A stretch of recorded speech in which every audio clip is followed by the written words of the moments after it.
Bonjour, dans cette petite vidéo, on va avoir une application pour pour les interpolations, soit de Lagrange, soit de Newton. Une application.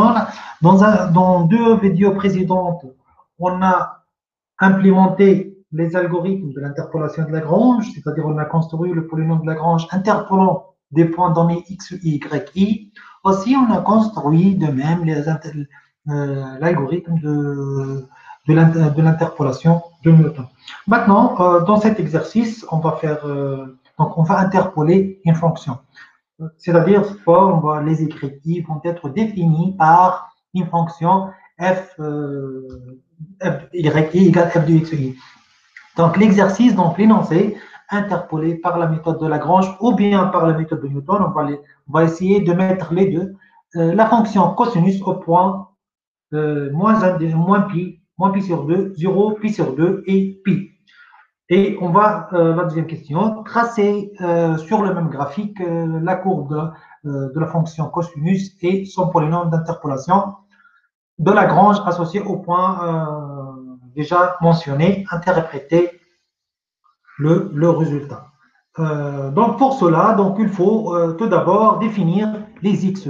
Ici, on a utilisé x pour vraiment si vous codez sur le même, si vous travaillez sur le même fichier, il n'y aura pas une confusion entre les x qu'on a déjà définis par exemple sur les interpolations de Lagrange ou bien de Newton et les x qu'on va utiliser ici. Donc pour définir un vecteur moins pi sur 2, 0, pi sur 2, pi, donc on remarque que les points sont répartis entre moins pi et pi avec, avec un pas pi sur 2. Donc, si on veut, pour cela, donc, on va utiliser la commande mp-range qui crée un vecteur. Donc, on va commencer par mp pi, donc c'est moins pi, on veut arriver à pi. Donc, si on met pi, donc on arrive à pi moins le pas. Notre pas, c'est 0,5 pi. Donc, il faut dépasser le pi avec 0,5. C'est pour cela qu'on fait 1,5 pi. Le pas est 0,5 pi. Donc, pour cela, si on l'affiche tout seul, donc ici, on exécute.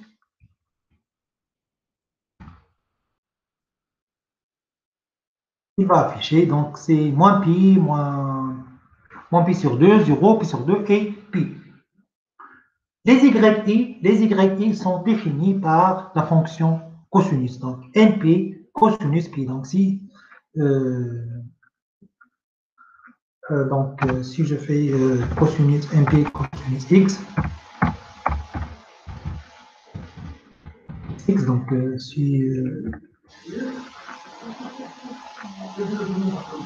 donc il faut essayer de définir ça tout d'abord. Ça c'est XX.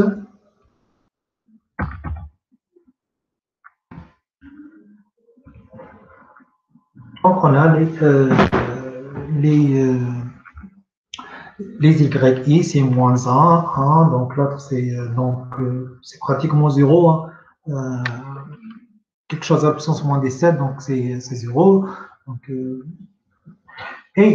maintenant, pour créer l'intervalle sur lequel on va travailler, sur lequel on va représenter notre graphique, donc on utilise la commande linespace. Donc si on fait ça, donc on va l'afficher tout seul.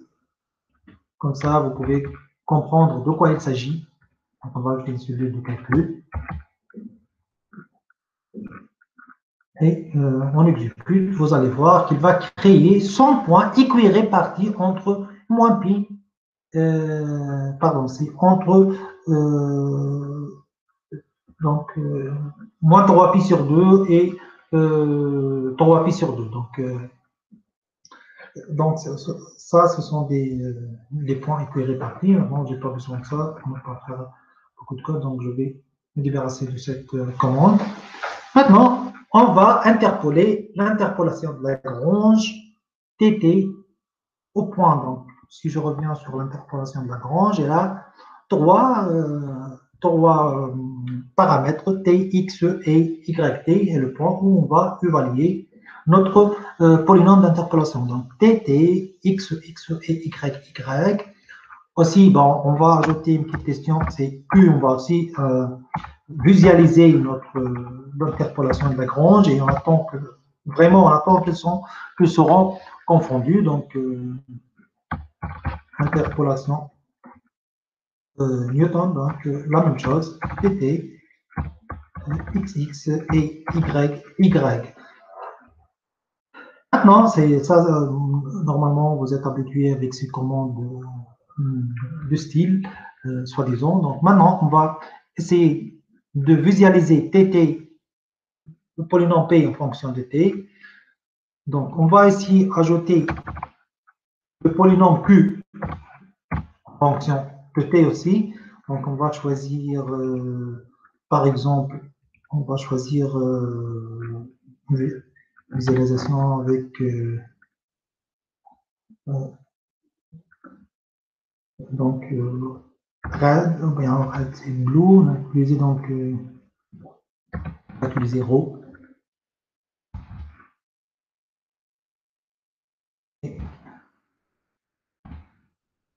On va faire green, on va utiliser le green, le vert. On va voir qu'est-ce qu'on aura. Puis on va tracer la fonction cosinus, une fonction de tt aussi. Et on trace les points d'interpolation, comme ça, on va visualiser sur quelle base on travaille. Donc, maintenant, si j'exécute, donc ici, puisque j'ai ajouté une interpolation, donc de Lagrange, de Newton aussi, je vais ajouter, c'est bien de connaître ces commandes-là. Vous ajoutez ça, c'est donc c'est l'interpolation de Newton, donc le deuxième. Et donc, on va exécuter notre code. Qu'est-ce qu'il va donner? Il y a un problème.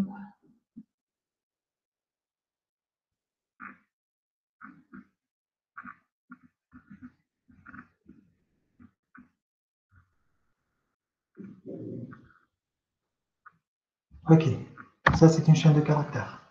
C'est bien que...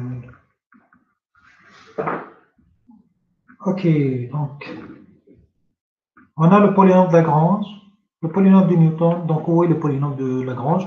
Tout simplement, ils sont confondus, comme on a dit la dernière fois. La fonction cosinus en bleu et les points d'interpolation. Donc, qu'est-ce que je peux dire sur, surtout pour la visualisation? Bien, donc, je vais diminuer un peu la taille de la figure, comme ça sera plus lisible. Avec donc,